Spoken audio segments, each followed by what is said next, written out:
Baik Pak, mohon ditunggu share screen-nya.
Baik, selamat siang.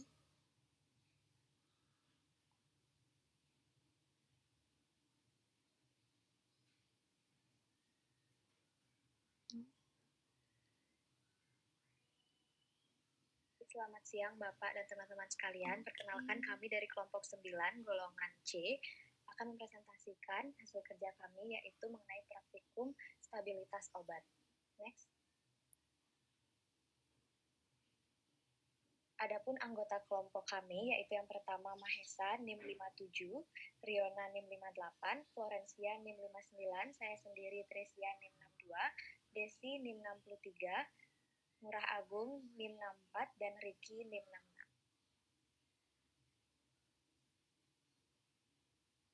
Adapun daftar isi dari presentasi kami pada hari ini yaitu yang pertama latar belakang, yang kedua rumusan masalah dan tujuan, yang ketiga tinjauan pustaka, lalu selanjutnya cara kerja, analisis data, pembahasan, kesimpulan, dan daftar pustaka. Baik, presentasi selanjutnya akan dilanjutkan oleh rekan saya. Terima kasih.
Lalu yang selanjutnya ada rumusan masalah dan tujuan pelaksanaan praktikum. Yang pertama ada rumusan masalah. Di sini yang pertama adalah bagaimana cara melakukan pengujian stabilitas dipercepat terhadap sampel yang digunakan.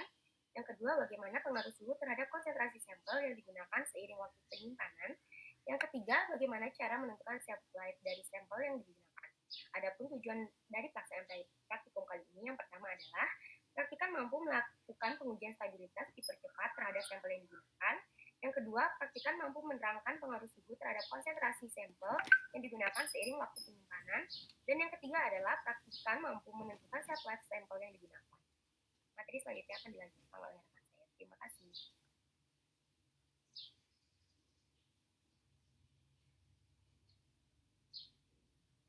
Baik, apakah suara saya terdengar?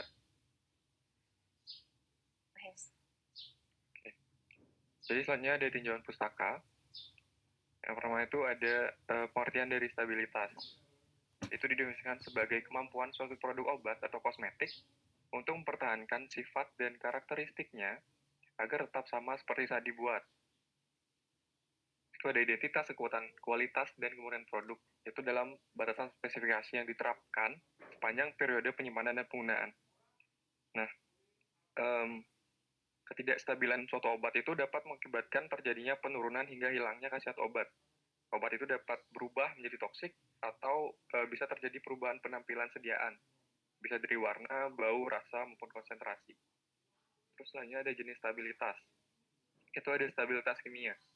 Stabilitas kimia itu durasi waktu suatu obat untuk mempertahankan integritasnya secara kimia dan potensinya sesuai dengan etiket dalam batas waktu yang ditentukan.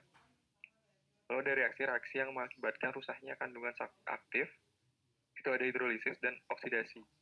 Hidrolisis itu penguraian oleh air yang dikatalisis ion hidrogen atau ion hidroksil. Nah, untuk menghindari hidrolisis obat itu dapat diformulasikan obat pada pH optimum, penambahan pelarut non-air, mengontrol kadar air serta obat dibuat dalam bentuk sediaan solid atau padat. Lalu ada oksidasi, itu merupakan reaksi penguraian obat yang meliputi penambahan suatu atom elektron atau hilangnya suatu atom elektron. Nah, untuk menghindarinya itu dapat mengeluarkan molekul oksigen dan logam katalis dari sediaan, penambahan larutan dapar hingga pH tertentu, penurunan suhu penyimpanan, dan penambahan senyawa. Lalu ada stabilitas fisika, yaitu suatu kondisi di mana tidak terjadi perubahan sifat fisik dari suatu produk yang bergantung pada periode penyimpanan. Lalu ada stabilitas mikrobiologi, itu suatu kondisi sediaan yang memenuhi syarat batas atau bebas dari yang memenuhi syarat itu syarat batas atau bebas dari mikroorganisme hingga batas waktu tertentu. Lalu ada stabilitas farmakologi, itu suatu kondisi obat yang dimana obat itu dapat mempertahankan efek terapeutiknya atau khasiat obatnya yang maksimal hingga batas waktu tertentu. Lalu ada yang fase yang mempengaruhi stabilitas obat. Dalam stabilitas farmakologi itu ada fase farmasetik, itu penentuan ketersediaan yang aktif untuk pengabsorpsian pada sistem biologis. Ada fase farmakokinetik, itu proses absorpsi molekul obat. Lalu yang ketiga ada fase farmakodinamik, itu tahap interaksi molekul senyawa aktif dengan reseptor. Jenis stabilitas yang terakhir itu ada stabilitas toksikologi. Itu suatu parameter yang menunjukkan ketahanan suatu senyawa pada pengaruh kimia, fisika, mikrobiologi, dan farmakologi yang tidak menyebabkan peningkatan toksisitas secara signifikan pada periode waktu tertentu.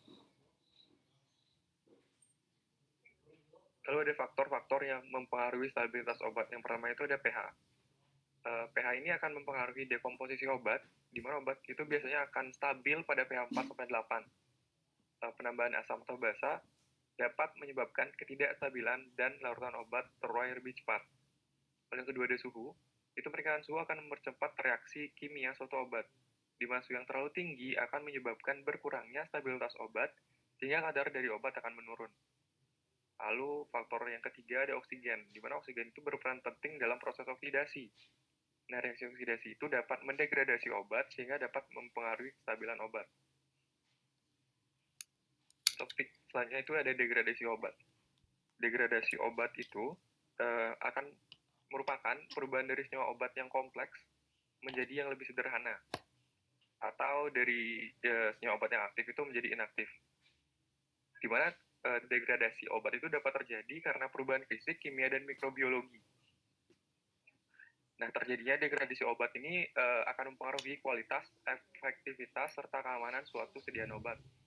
Jika zat aktif obat itu mengalami degradasi, efektivitasnya pasti menurun. Misalnya dari efek terapi berkurang sampai menimbulkan efek toksik yang membahayakan. Lalu selanjutnya ada uji stabilitas. Itu bertujuan untuk menjamin kualitas produk yang telah beredar, sehingga kita dapat mengetahui obat itu masih stabil dan layak dikonsumsi atau tidak. Metodenya itu ada dua, itu real time atau uji jangka panjang, sama accelerated, uji jangka pendek atau dipercepat. Uji stabilitas real time itu merupakan percobaan yang dilakukan terhadap karakteristik fisika, kimia, dan mikrobiologi suatu obat selama masa edar dan periode penyimpanan yang diharapkan atau lebih. Hasilnya itu akan dapat menentukan kadaluarsa dan untuk menentukan kondisi penyimpanan yang dianjurkan. Kondisi penyimpanannya itu dibuat semirip mungkin dengan kondisi pada ujinya itu kondisinya dibuat semirip mungkin dengan kondisi penyimpanan sebenarnya dan dilakukan pengujian sampai dengan waktu kadaluarsa produk. Lalu ada accelerated ini, uji stabilitas dipercepat itu menggunakan kondisi penyimpanan yang dilebihkan. Hal ini dirancang untuk meningkatkan kecepatan degradasi fisik dan kimia, sehingga pengamatannya itu bisa dilakukan lebih cepat. Itu dilakukan selama 6 bulan dengan kondisi ekstrim. Lalu ada parameter dalam uji stabilitas obat. Itu ada dua yang digunakan, ada nilai waktu paruh sama waktu simpan. Waktu yang diperlukan suatu reaktan itu terurai sampai menjadi setengah kadar awal. Faktornya itu ada absorpsi, metabolisme, dan ekspresi. Lalu ada waktu simpan. Waktu suatu produk tetap memenuhi spesifikasinya jika disimpan dalam wadahnya yang sesuai sama tempat kondisi obat itu beredar, posisi tempatnya. Itu produk dinyatakan stabil jika tidak menunjukkan degradasi bermakna, yang kedua tidak terjadi perubahan fisika, kimia, mikrobiologi, sifat biologi, dan produk tetap dalam batas spesifikasi penyimpanan. Nah, perhitungan shelf life menentukan waktu kadaluarsa atau expired suatu obat yang biasanya itu tertera pada kemasan. Itu menunjukkan batas waktu diperbolehkannya obat tersebut dikonsumsi. Untuk monografi bahan akan dilanjutkan oleh teman saya. Baik, terima kasih izin masuk. Jadi saya akan mempresentasikan terkait dengan monografi bahan. Untuk bahan yang pertama digunakan di sini adalah vitamin C dengan nama resmi Acidum ascorbicum, dengan nama lain asam ascorbat, dengan rumus molekul C6H8O6, memiliki berat molekul 176,13. Adapun pemberiannya merupakan serbuk atau hablur berwarna putih atau agak kuning, tidak berbau, memiliki rasa asam. Oleh pengaruh cahaya, lambat laun menjadi gelap. Dalam keadaan kering, mantap di udara, dalam larutan cepat teroksidasi. Adapun kelarutan dari vitamin C ini adalah mudah larut dalam air, agak sukar untuk larut dalam metanol 65% P, praktis larut dalam klorofon P, dan dalam ether dan dalam benzen P. Adapun untuk penyimpanannya, dalam wadah tertutup rapat, terlindungi dari cahaya. Adapun kegunaan untuk vitamin C ini adalah anti-skorbut. Kemudian bahan yang kedua adalah natrium tiosulfat, memiliki nama resmi natritiosulfas, memiliki rumus molekul Na2SO2O3 5H2O dengan berat molekul 248,17. Untuk pemberiannya, hablur besar tidak berwarna atau serbuk hablur kasar. Dalam udara lembab, meleleh basah, dan dalam hampa udara pada suhu di atas 30 derajat, bahan ini akan merapuh. Adapun untuk penyimpanannya dalam wadah tertutup rapat, serta kegunaannya untuk antidotum cyanida. Bisa di next. Baik, untuk bahan ketiga adalah kalium iodida, memiliki nama resmi kali-iodidum, dengan rumus molekul Ki, berat molekulnya yaitu 166, dengan pemerian hablur heksaedral, transparan atau tidak berwarna, opak dan putih atau serbuk butiran putih yang higroskopik. Adapun penyimpanan bahan ini dalam wadah tertutup baik, serta kegunaannya sebagai anti jamur. Untuk bahan selanjutnya adalah asam sulfat, memiliki nama resmi acidum sulfuricum, dengan rumus molekul H2SO4, berat molekul 98,07. Untuk pemeriannya, cairan kental seperti minyak, korosif, tidak berwarna, jika ditambahkan ke dalam air menimbulkan panas. Untuk larutannya bercampur dengan air dan dengan metanol dengan menimbulkan panas. Untuk penyimpanannya dalam wadah tertutup rapat serta kegunaannya sebagai zat tambahan. Bisa di next.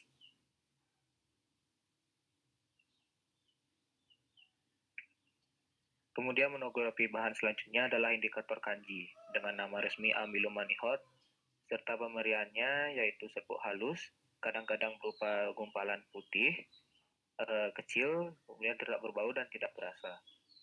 Untuk larutan bahan ini adalah praktis tidak larut dalam air dingin dan dalam etanol 95% P. Untuk penyimpanannya dalam wadah tertutup baik di tempat yang sejuk dan kering. Kegunaan bahan ini adalah sebagai bahan tambahan. Kemudian bahan selanjutnya adalah aquades dengan nama resmi aqua destilata dengan rumus molekul H2O dengan berat molekul 18,02 serta pemberiannya cairan jernih, tidak berwarna, tidak berbau, dan tidak memiliki rasa.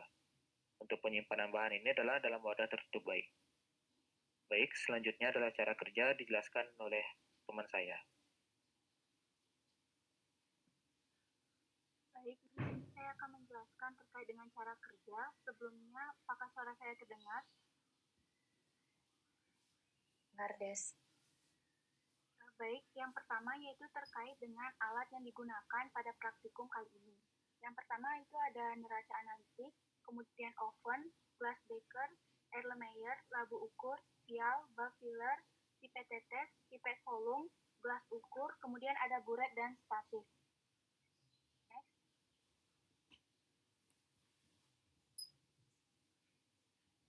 Selanjutnya ada bahan yang digunakan. Yang pertama itu adalah vitamin C dengan kadar 100 mg per mili. Kemudian ada asam sulfat, kalium iodida, es batu, natrium tiosulfat. Kemudian ada indikator kanji. Dan yang terakhir yaitu aquades.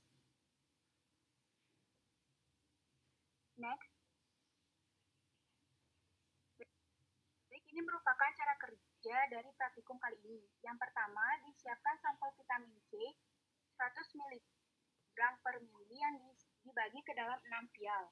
Kemudian, sampel vitamin C dipanaskan pada waktu 0, 15, 30, 45, 60, dan 90 menit, di mana pemanasan dilakukan pada suhu yang bervariasi, yaitu pada suhu 70 derajat Celcius, 80 derajat Celcius, 90 derajat Celcius, dan 100 derajat Celcius. Kemudian sampel yang telah dipanaskan langsung dimasukkan ke dalam wadah yang berisi es. Sampel yang telah didinginkan kemudian diambil sebanyak 10 mili dan dipindahkan ke dalam Erlenmeyer. Kemudian ditambahkan 1 gram kalium iodida dan 5 mili H2SO4. Larutan akan berubah warna menjadi coklat gelap. Kemudian Erlenmeyer ditutup dengan aluminium foil agar hasil reaksi tidak menguap. Selanjutnya, titrasi dapat dilakukan pada Erlenmeyer tertutup dengan adanya natrium tiosulfat. Selanjutnya, ditambahkan 1 mili indikator kanji pada akhir titrasi. Kemudian, titrasi dapat dilakukan kembali dengan menggunakan natrium tiosulfat hingga terjadi perubahan warna dari coklat tua menjadi kuning atau seperti warna sampel pada awal praktikum. Kemudian, dilakukan analisis dan pengolahan data. Untuk analisis dan pengolahan data akan dijelaskan oleh rekan saya. Terima kasih. Baik, terima kasih Desi. Selanjutnya adalah analisis data. Next. Baik, dari data yang telah diberikan pada OASE, yaitu data konsentrasi vitamin C pada masing-masing vial dengan perlakuan pemanasan pada waktu yang berbeda pada masing-masing suhu yaitu 70 derajat Celcius, 80, 90, dan 100 derajat Celcius. Kita cari order reaksinya. Kita mencari order reaksinya menggunakan persamaan regresi linier dan kita menentukan yang manakah persamaan regresi linier yang menghasilkan nilai R kuadrat mendekati nilai 1. R kuadrat itu merupakan koefisien determinasi, yaitu suatu indikator yang kita gunakan untuk menggambarkan berapa banyak sih variasi yang terdapat pada sampel, pada data ini. Gitu. Nah, kita mencari R kuadrat yang mendekati nilai 1 karena R kuadrat yang mendekati nilai 1 itu adalah hasil yang baik. Dari analisis yang kami telah lakukan, terlihat bahwa persamaan regresi linier yang menghasilkan nilai R kuadrat mendekati 1, yaitu 0,9844 adalah persamaan regresi linier untuk order 1. Maka dari itu, dari regresi linier ini kita bisa mendapatkan nilai slope-nya yaitu min 0,0153. Untuk grafiknya sudah terlihat pada slide. Lalu selanjutnya, next. Berikut adalah grafik untuk orde 1 dan orde 2 pada temperatur 70 derajat Celcius. Next. Selanjutnya untuk temperatur 80 derajat Celcius kita cari juga pada orde berapakah dia akan menghasilkan nilai R kuadrat yang mendekati nilai 1. Dan ternyata pada orde 1 R kuadratnya sebesar 0,9886 sehingga kita dapatkan nilai slope-nya yaitu min 0,0173. Next. Berikut adalah grafik dari orde 1 dan orde 2 terhadap data pada temperatur 80 derajat Celcius. Kemudian, next. Untuk temperatur 90 derajat Celcius, didapatkan nilai R kuadrat yang mendekati 1, yaitu 0,9754 adalah persamaan regresi linier orde 1. Sehingga nilai slope yang kita dapatkan adalah min 0,0179. Berikut adalah grafik orde 0. Lalu, selanjutnya, next. Berikut adalah grafik orde 1 dan 2. Lalu untuk persamaan regresi linier pada temperatur 100 derajat Celcius didapatkan juga pada orde 1, yaitu R kuadratnya 0,9638. Sehingga kita bisa mendapatkan nilai slope-nya min 0,022. Berikut adalah grafik untuk orde 0. Next. Dan grafik untuk orde 1 dan orde 2. Kemudian nilai slope yang kita dapatkan tadi kita masukkan ke dalam data untuk kita cari hubungannya dengan suhu. Nah, kita mencari hubungannya dengan mengubah variabel tersebut menjadi ln K dulu dan 1 per T dulu. Nah, T di sini kita ubah dari Celsius menjadi Kelvin. Kemudian kita buat persamaan regresi linearnya lagi sehingga didapatkan persamaannya yaitu Y sama dengan min 1430,1 X min 0,022 dengan R kuadrat 0,9165. Next. Kemudian persamaan regresi yang kita dapatkan tadi kita gunakan untuk menjawab soal nomor 3, yaitu berapakah nilai shelf life atau waktu penyimpanan vitamin C pada suhu 25 derajat Celcius jika diketahui konsentrasi awal vitamin C yang digunakan adalah 100 mg per mililiter. Nah, kita list dulu apa saja variabel yang diketahui, yaitu yang pertama T atau suhu. Suhu yang diminta pada soal adalah 25 derajat Celcius. Nah, kita ubah menjadi dalam bentuk Kelvin sehingga suhunya 298 derajat Kelvin. Kemudian dari persamaan regresi linear yang kita dapatkan tadi itu sama dengan ln K. Jadi ln K adalah min 1430,1 X min 0,022. Nah, di sini X-nya dari grafik yang telah saya tampilkan tadi, X-nya itu merupakan 1 per T. Jadi kita substitusikan juga ke dalam persamaannya berupa 1 per T. Jadi suhu yang kita mau cari tadi kan sudah diubah menjadi Kelvin. Lalu kita ubah dalam bentuk 1/T lagi supaya kita bisa substitusikan ke persamaan ln K, sehingga ln K-nya didapatkan sebesar min 4,82099. Kemudian kita lakukan antilog menjadi K sama dengan 0,008059. Nah, shelf life ini merupakan waktu penyimpanan yang rumusnya untuk laju reaksi orde 1 adalah ln dari N0 dikurangi NT per KT, di mana TS itu maksudnya waktu penyimpanan, N0 maksudnya nilai parameter mutu pada T0 atau awal penyimpanan yaitu 100 mg per mililiter, kemudian MT-nya adalah nilai parameter mutu setelah waktu penyimpanan. Selama batas kritisnya itu adalah 90% dari nilai vitamin C awal atau 90 mg per mililiter. Kemudian untuk KT adalah nilai K yang telah kita dapatkan tadi pada suhu penyimpanan T atau 25 derajat Celcius, yaitu 0,008059. Kemudian kita bisa mencari shelf life-nya dengan memasukkan semua variabel ke dalam rumus TS. Jadi didapatkan waktu penyimpanannya yaitu 285 menit 7 detik. Baik, sekian dari saya lanjutkan kepada rekan saya. Terima kasih. Baik, untuk pembahasannya akan saya lanjutkan. Pada praktikum ini digunakan sampel berupa yaitu vitamin C. Vitamin C memiliki nama lain yaitu asam ascorbat yang merupakan vitamin paling sederhana, mudah berubah akibat oksidasi. Struktur kimia terdiri dari 6 atom C dan kedudukannya tidak stabil karena mudah bereaksi dengan O2 di udara menjadi asam dihidroaskorbat. Pengujian ini dilakukan dengan memanaskan sampel pada suhu 70 derajat Celcius, 80 derajat Celcius, 90 derajat Celcius, dan 100 derajat Celcius dengan waktu yang berbeda yaitu 6 menit, 15 menit, 30 menit, 45 menit, 60 menit, dan 90 menit. Hasil pengujian ditentukan menggunakan titrasi redoks, yaitu titrasi iodometri. Sampel vitamin C yang bersifat oksidator akan direduksi dengan kalium iodida sehingga menghasilkan iodium, yang kemudian dititrasi dengan larutan baku natrium tiosulfat. Indikator kanji itu ditambahkan saat mendekati titik akhir titrasi yang ditunjukkan dengan warna kuning pucat. Pemakaian indikator amilum memberikan warna biru gelap dari kompleks iodin amilum, sehingga indikator ini bertindak sebagai suatu tes yang amat sensitif untuk iodin. Penambahan indikator amilum harus menunggu hingga titrasi mendeteksi sempurna. Hal ini disebabkan bila pemberian indikator terlalu awal, maka ikatan antara ion dan amilum sangat kuat. Amilum akan membungkus iod sehingga iod sukar lepas. Akibatnya warna biru, sukar hilang, dan titik akhir titrasi tidak kelihatan tajam lagi.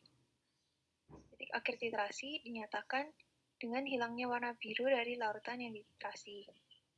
Dengan demikian, konsentrasi dari vitamin C dapat ditentukan dengan volume natrium sulfat yang digunakan.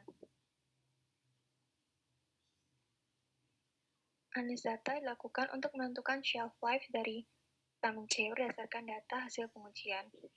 Penentuan order reaksi dilakukan dengan melihat hubungan kelinearan antara waktu dengan konsentrasi vitamin C berdasarkan persamaan garis regresi yang diperoleh. Nilai R2 yang mendekati 1 menunjukkan persamaan order reaksinya, sehingga apabila R2 mendekati 1 pada hubungan waktu dengan C, maka tergolong order reaksi 0. Tapi bila nilai R2-nya mendekati 1 pada hubungan waktu dengan ln C, maka tergolong order reaksi 1. Sementara nilai R2 mendekati 1 pada hubungan waktu dengan reseptor C tergolong order reaksi 2. Berdasarkan analisis data, persamaan order reaksinya termasuk dalam order reaksi 1.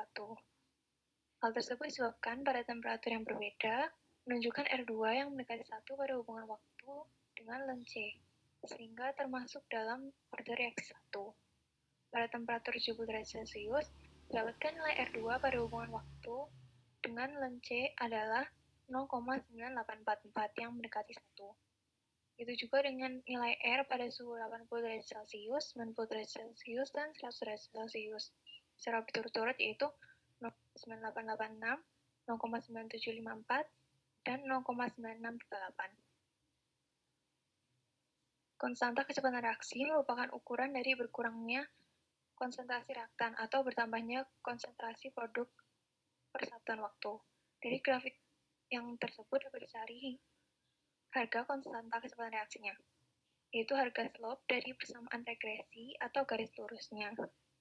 Harga konstanta kecepatan reaksi berhubungan dengan stabilitas dari suatu obat, di mana semakin besar harga konstanta, maka semakin cepat penguraian obat sehingga stabilitas obat menjadi rendah. Itu juga sebaliknya.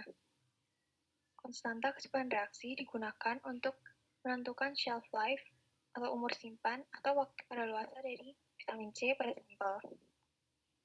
Penentuan shelf life dilakukan pada sampel vitamin C pada suhu 25 derajat Celcius dengan harga konstanta kecepatan reaksi sebesar 0,008059.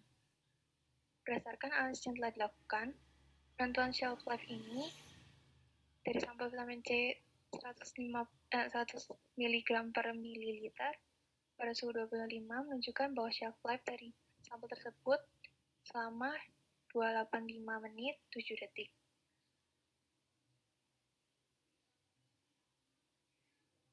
Sekian, selanjutnya akan dilanjutkan oleh rekan saya.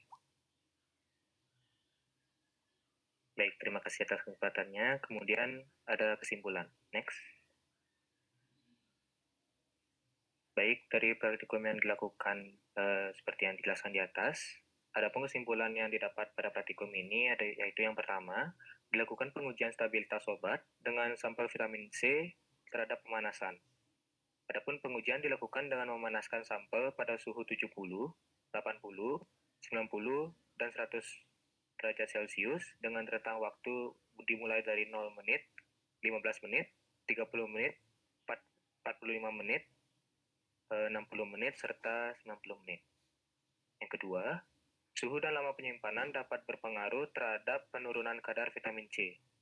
Hal ini disebabkan karena suhu dan lama penyimpanan dapat menyebabkan kerusakan sampel vitamin C karena adanya peristiwa oksidasi vitamin C menjadi asam dehidroaskorbat sehingga terkena suhu tinggi. Ketiga, berdasarkan analisis data, persamaan order reaksinya termasuk ke dalam order reaksi 1. Hal tersebut disebabkan pada temperatur yang berbeda menunjukkan nilai R kuadrat yang mendekati 1 pada hubungan waktu dengan ln C sehingga termasuk dalam order reaksi 1. Konstanta kecepatan reaksi digunakan untuk menentukan shelf life atau umur simpan atau waktu kadaluarsa dari vitamin C pada sampel. Penemuan shelf life ini dilakukan pada sampel vitamin C dengan suhu 25 derajat Celcius dengan harga konstanta kecepatan reaksi sebesar 0,008059. Nilai shelf life dari sampel vitamin C 100 mg per mililiter pada suhu 25 derajat Celcius ini menunjukkan bahwa shelf life dari sampel tersebut selama 285 menit 7 detik. Baik, presentasi akan saya kembalikan kepada Diva.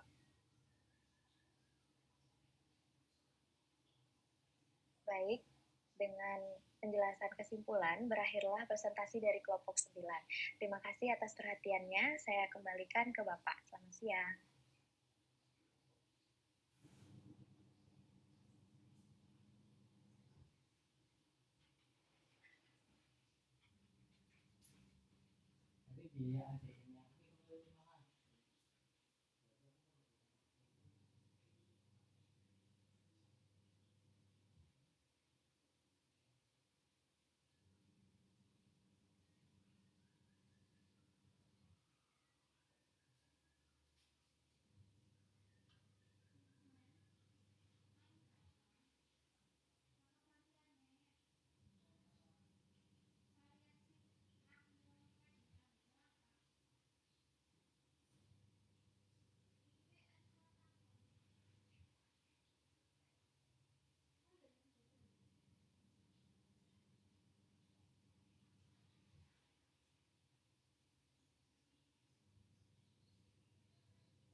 Terima kasih deh untuk presentasinya. Silakan kalau ada yang mau bertanya. Dari saya mungkin sudah cukup.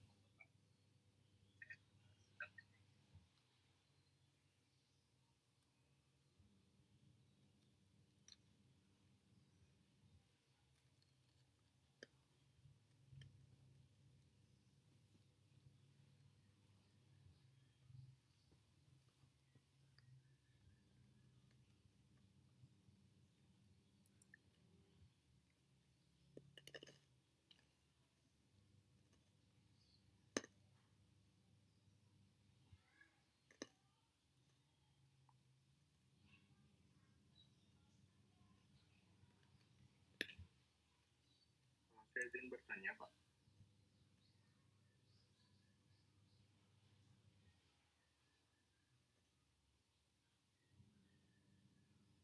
Baik, silakan Arif Kusuma.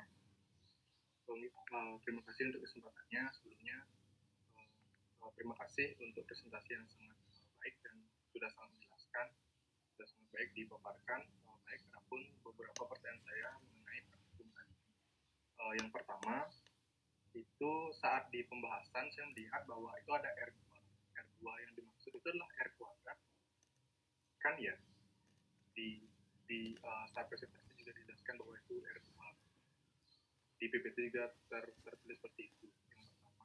Yang pertama. Yang kedua mengenai prosedur. Saat di video yang ada di UASA dijelaskan bahwa ada penambahan H2SO4 atau asam sulfat pada penambahan KI. Itu kira-kira fungsi asam sulfat itu untuk apa ya? Dan yang terakhir,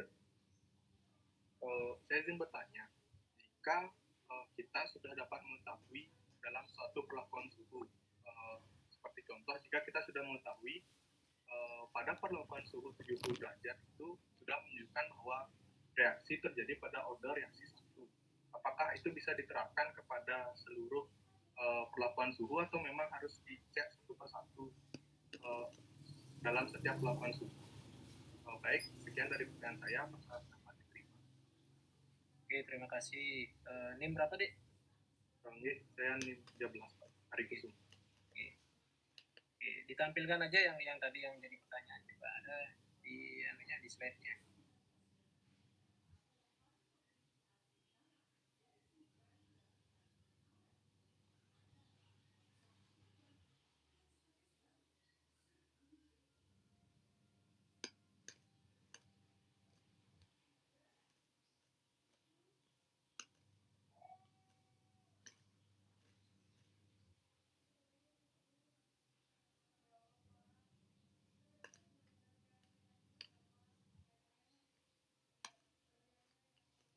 R, nilai R ya?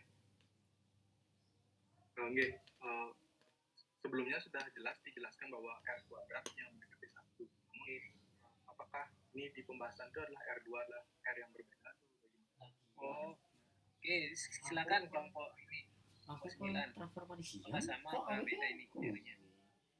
Ini kan untuk ini ya, menentukan suhu ya. Mohon maaf, maksudnya R2 itu R kuadrat. Iya. Oh, ya, ini turun Iya gue mungkin ya. Oke, ya. Iya, pertanyaan kedua tentang apa itu? Tadi. Oh iya sih nomor isian ya kau ini ya mau Baik, untuk pertanyaan kedua tuh iya di iya prosedur orang yang tanya dijelaskan oleh Ibu, Sama. Oke. di video itu ada penambahan H2SO4 pada penambahan KI. Itu kira-kira H2SO4 itu digunakan untuk apa? Asam sulfat tuh indikator apa dia?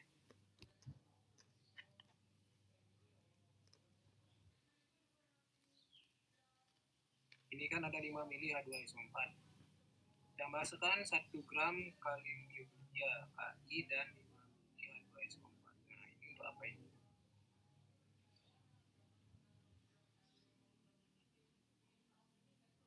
Oke, ini kan pertama vitamin C dibagi dalam 6 vial, kemudian dipanaskan dengan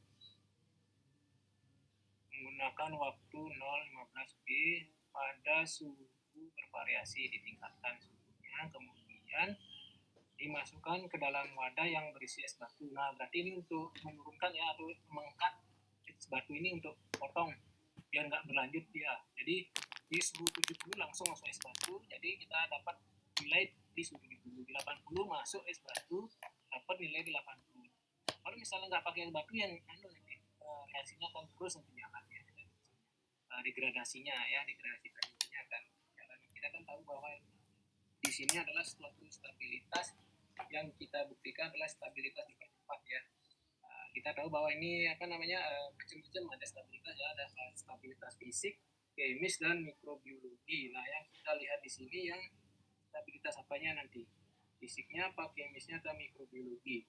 Kalau kemis berarti dia hilangnya ke reaksi obat, kemudian timbulnya bau, perubahan warna, atau produk toksik. Nah, itu yang kemis. Kalau yang fisika berarti ya kita lihat ini hilangnya estetika, wadah luntur, kemudian yang seperti di video itu ya, misalnya kalau yang di suspensi bagaimana, di emulsi bagaimana, atau pembentukan polimorfi juga bisa, atau hilangnya uniformitas juga bisa, sublimasi, absorpsi dan sebagainya.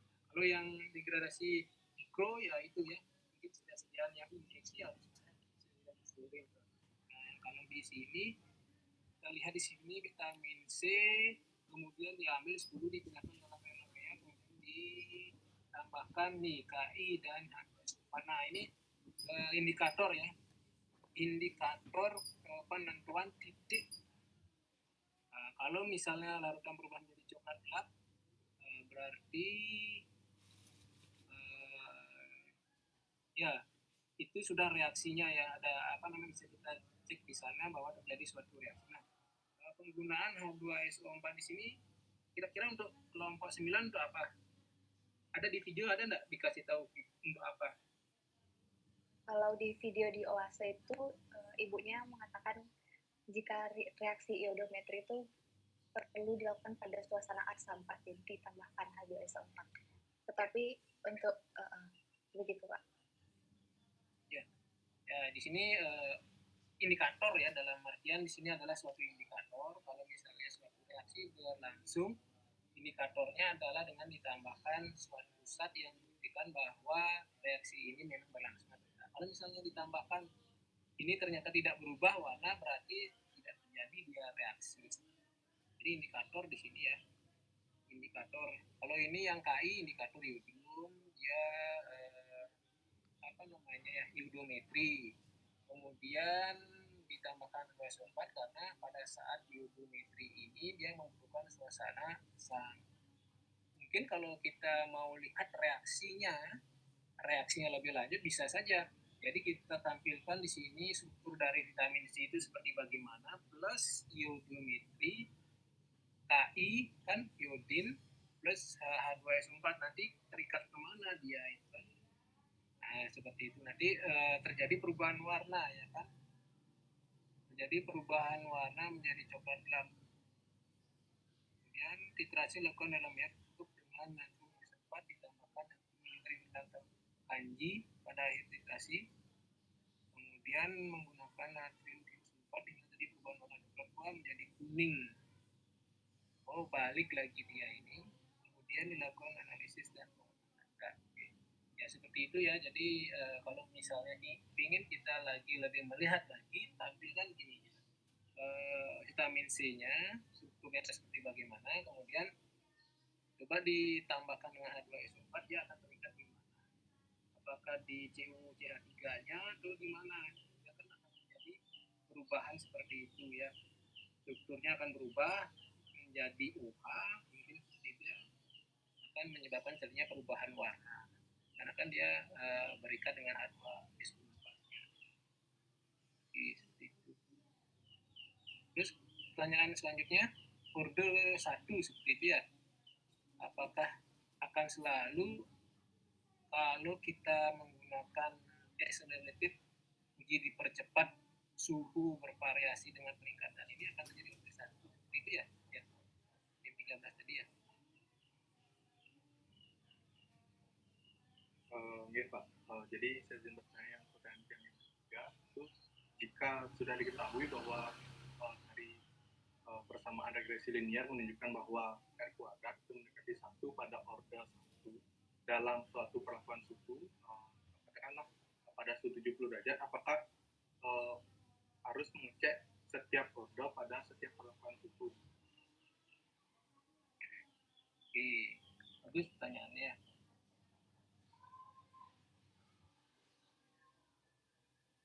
Apakah di setiap suhu kita harus cek untuk menentukan, untuk tahu bahwa itu ordel 1 atau tidak?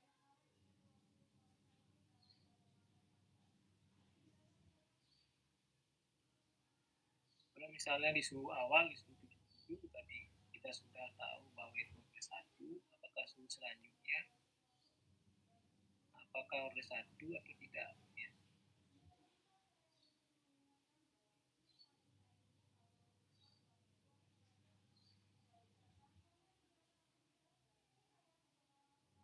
Jadi kalau kita tahu bahwa suatu order ini ya, kalau menghitung suatu order, yang kita hitung adalah konsentrasi obat yang tersisa ya, bukan obat yang terdegradasi. Ya, berarti apakah perlu dihitung untuk selanjutnya? Ya, kalau kita mengacu ke definisi tadi, yaitu kan kita hitung adalah konsentrasi obat yang tersisa ya, bukan yang terdegradasi. Berarti kita cek aja, kita hitung lagi.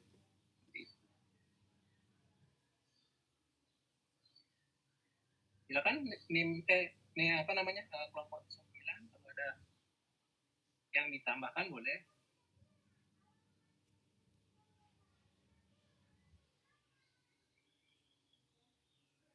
Kebanyakan kalau produk-produk farmasi dia mengikuti order 1 ya. Kalau apa namanya, order 0 itu kan tidak tergantung dari konsentrasi awal ya. Jadi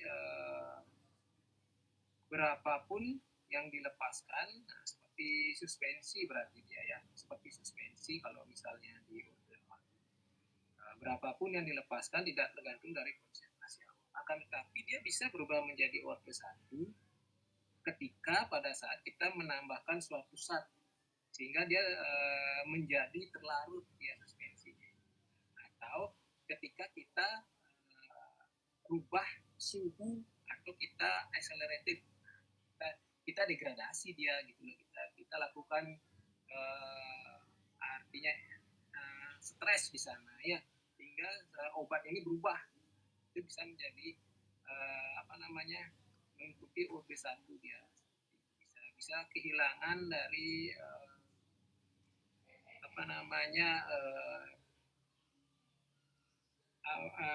terdekomposisi lah dia, reaktifannya hilang.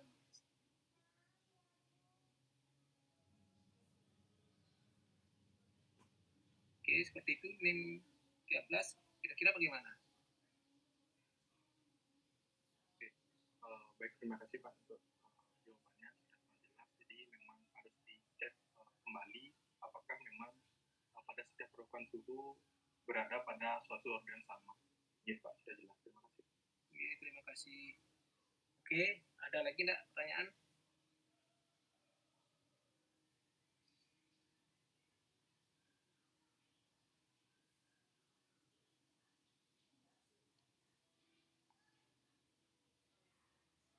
Ini di teori kan sudah dapat juga ya tentang stabilitas obat ya, bantuan order, bagaimana order 1, order 2, 3, kemudian waktu kadaluarsa atau shelf life atau expiration date, atau kalau adik-adik ketemu dengan istilah utilization time sama ya. Kemudian kalau adik-adik kenapa digunakan 90 Pak gitu kan, karena kan obat utuh yang masih tersisa sebesar 90% D90. Apakah, ini pertanyaan saya, apakah waktu kadaluarsa itu mesti D90? Enggak juga ya kan. Misalnya suatu antibiotik ya bisa juga T-nya D95. Nanti kalau ada soal misalnya diperhatikan T-nya ya, T berapa dari D95. Artinya kalau misalnya D95 atau 97 berarti suatu antibiotik ini tidak efektif relatif di bawah kadar 97%-nya yang terkira di seperti itu ya. Tidak mesti dia T90, ya, bisa juga T95, T98 itu bisa. Kemudian faktor-faktor yang mempengaruhi ya. Kalau vitamin C sendiri yang kita kan dengan menggunakan suhu ya bisa juga kok dia teroksidasi, yaitu dengan udara. Dengan teroksidasi udara berarti dia terjadi dekomposisi secara perubahan yang warna ya berubah warna ya.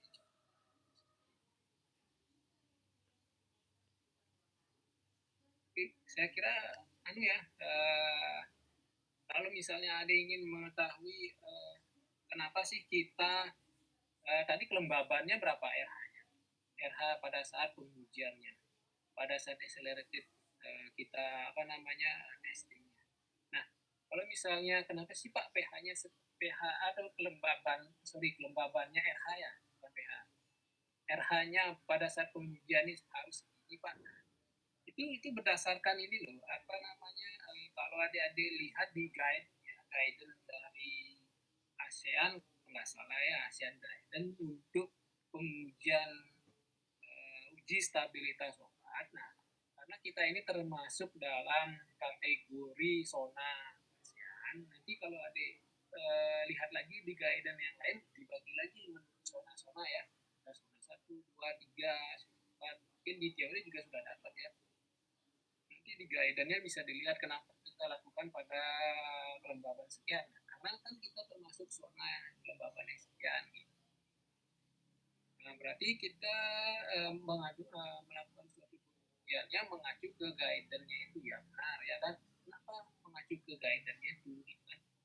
Karena produknya kita ini akan kita pasarkan kemana? Kalau misalnya adik-adik sebagai formulator ingin membuat suatu sediaan yang akan dipasarkan di Eropa, nanti guidance-nya jangan pakai yang guidance ASEAN, pakai guidance yang IMMA atau guidance yang lain ya. Banyak guidance-nya saya agak lupa.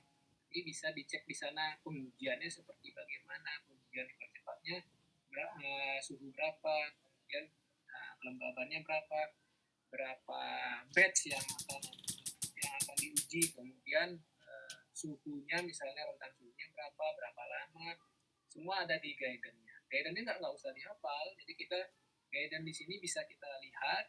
Jadi kalau kerja di industri juga sama ya, nggak boleh menghafal. Jadi guidance-nya harus kita lihat. Walaupun kita sudah tahu misalnya sekian kita baca lagi, kita lihat lagi benar guidance-nya sekian suhunya, kemudian rentangnya sekian, jumlah pengujian atau batch yang diperlukan adalah sekian. Seperti itu gini ya, kalau kita melakukan suatu pengujian stabilitas obat yang dimana jadi pembuktian bahwa obatnya kita ini masih dapat digunakan selama masa simpannya dia. Nah, di guidance-nya juga berbicara ini ya, berapa lama sih sebenarnya umur obat kita gitu. Apakah sesuai dengan nanti pada saat kita memasarkan produknya. Ya kan? Makanya dicari kan di order itu pasti order 1, order 0 pasti dicari di sana kan waktu parunya, half life, kemudian waktu kadaluarsa atau shelf life ya pasti dicari kan di setengah, di 90 itu kan. Itu gininya ya, intinya adalah seperti itu. Jadi kita melakukan suatu pengujian ini ingin mengetahui bahwa membuktikan karakteristik suatu obat kita ini sebaik apapun kita buat, kita formulator, akan tetapi dia punya masa simpan ya. Punya waktu simpannya dia sebelum sampai ke konsumen. Nah, waktu simpannya ini juga bisa kita uji dengan uji yang waktu dipercepat dan juga uji waktu lama yang dipercepat. Ini kan kita ingin mengetahui dia kalau misalnya kita lakukan stres, kita distribusikan dia dengan apa misalnya kan dengan suhu yang berapa itu apakah akan tetap produk kita ini masih memiliki kereaktifan obatnya atau tidak. Ini ya sepertinya terakhir ya kita di ini ya. Nanti setelah ini kita akan ketemu di responsi ya sepertinya. Kira-kira ada pertanyaan enggak untuk topik hari ini, stabilitas obat? Mudah ya stabilitas obat ini ya. Cara penentuan urdo juga mudah ya. Bisa dilakukan substitusi, grafik, waktu paruh ya. Tinggal ingat aja rumusnya ya kan. Urdo 0, urdo 1, 2.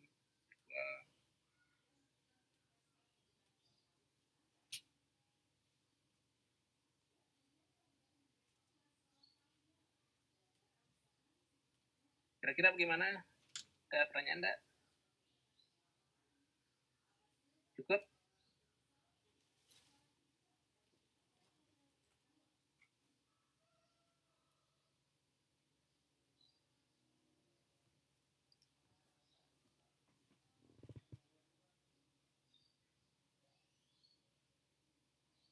Cukup ya? Cukup, Pak. Nih, cukup ya. Oke, kalau cukup, saya kira itu aja ya untuk topik praktikum hari ini. Oke, kita akan ketemu dalam mata kuliah selanjutnya ya. Oke, selamat siang adik-adik, salam sehat semua. Mohon maaf Pak, izin bertanya sedikit. Oke, silakan. Mohon maaf terlebih Pak, saya masih bingung. Berarti titrasi yang dilakukan dalam metode ini itu adalah iodometri. Ya, jadi kalau misalnya masih bingung tentang titrasi, ini kan iodo apa iodi gitu kan. Jadi iodonya ini menggunakan suasana apa, asam atau suasana basa. Nah, coba aja dibuka lagi ya. Kalau misalnya kita lihat ya iodometri, iodo berarti menggunakan suatu ini ya kan, reaktan di sana ya kan untuk membuktikan bahwa suatu titrasi ini sudah berlangsung atau enggak gitu ya. Suasana apa? Suasana mungkin asam atau suasana basa. Kalau asam yang menggunakan H2SO4. Coba aja dibuka lagi teorinya ya. Kalau misalnya menemukan suatu kejanggalan di sana, suasananya seharusnya suasana basa, berarti yang digunakan bukan H2SO4, ada fungsi H2SO4 di sana apa jadinya? Nah, seperti itu. Apakah di H2SO4 ini cuma sebagai indikator perubahan dari titik titrasi atau untuk apa di sana? Coba dicek lagi teorinya ya, dibuka lagi teorinya.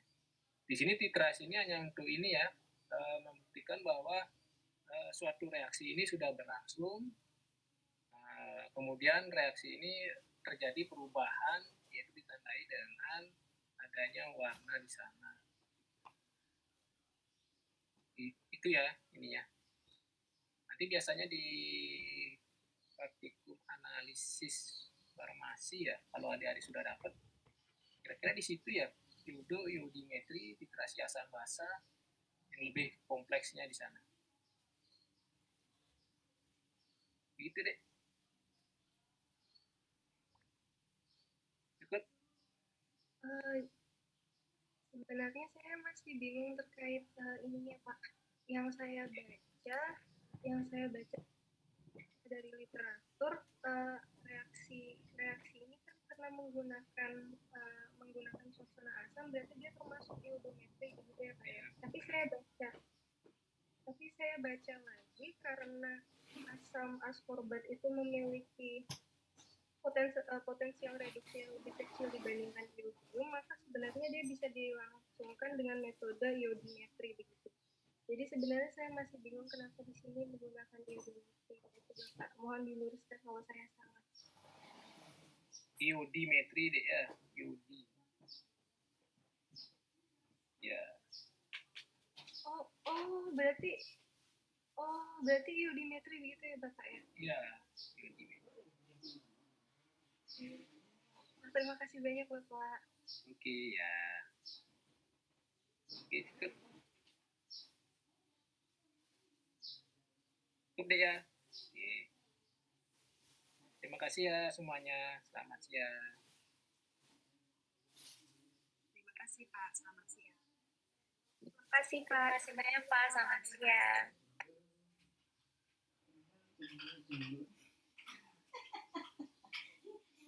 Kemarin di Kulung, Bu.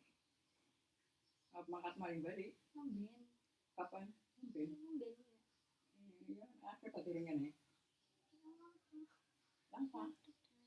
Hati-hati ya. Temenan bukan ayuan aja.